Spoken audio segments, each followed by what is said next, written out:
ভারতের এত হুমকি ধামকির মুখেও পাকিস্তানের মনোবল কিন্তু ভেঙে পড়েনি।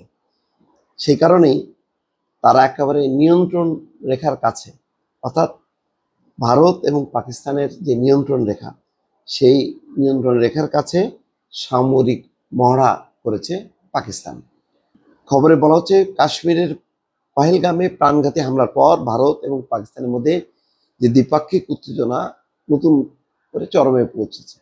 এই পরিস্থিতির মধ্যে সীমান্তবর্তী এলাকা লাইন অফ কন্ট্রোলের কাছেই বড় পরিসরে সামরিক মহড়া চালিয়েছে পাকিস্তান সেনাবাহিনী। বৃহস্পতিবার এই মহড়ায় অংশ নেয় ট্যাঙ্ক, কামান ও ভারী শস্ত্র সহ সজ্জিত সেনা ইউনিট। গোলা বারুদ এবং তাজা গুলির ব্যবহারেও অনুশীলন চলে বলে নিশ্চিত করেছে পাকিস্তানি গণমাধ্যম জিও নিউজ।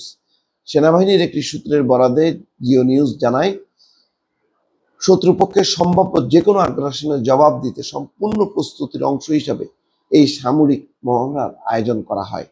এতে সেনাবাহিনীর বিভিন্ন ইউনিটের কর্মকর্তা এবং সদস্যরা সক্রিয়ভাবে অংশ নেন। এদিকে এক্সপ্রেস ট্রিবিউন এক প্রতিবেদনে জানিয়েছে, এর আগের দিন বুধবার এলওসির কিয়ানি ও মন্ডল সেক্টরে ভারতীয় বিমান বাহিনী বিনা উস্কানিতে ছোট অস্ত্র দিয়ে গুলি চালায়।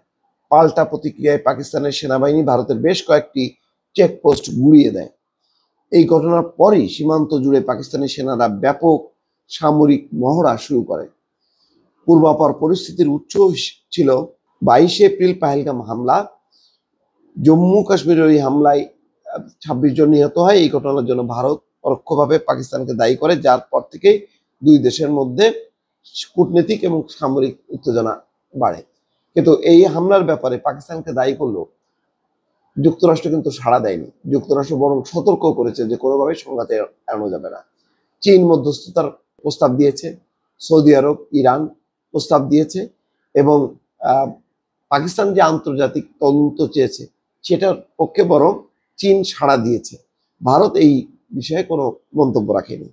এর মধ্যে তাদের 4টি রাফেল বিমানকে পাকিস্তানের যুদ্ধ বিমান ধাওয়া দিয়েছে এবং ফলে তারা পালিয়ে যেতে বাধ্য হয়। এবং এই ঘটনায় ভারতীয় বিমান বাহিনীর উপপ্রধানকে রীতিমতো অব্যাহতি দেওয়া হয়েছে এই ব্যর্থতার কারণ হিসেবে।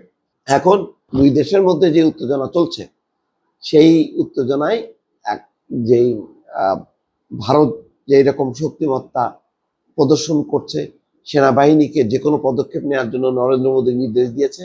অন্যদিকে পাকিস্তানের সেনা প্রধান বলেছে যে তারা যে কোনো হামলা এবং হুমকি মোকাবেলা করার জন্য প্রস্তুত আছে। তার মানে পাকিস্তানের সেনাবাহিনীও পূর্ণভাবে আছে এবং চীন বলেছে তারা যে কোনো পরিস্থিতিতে পাকিস্তানের পাশে থাকবে।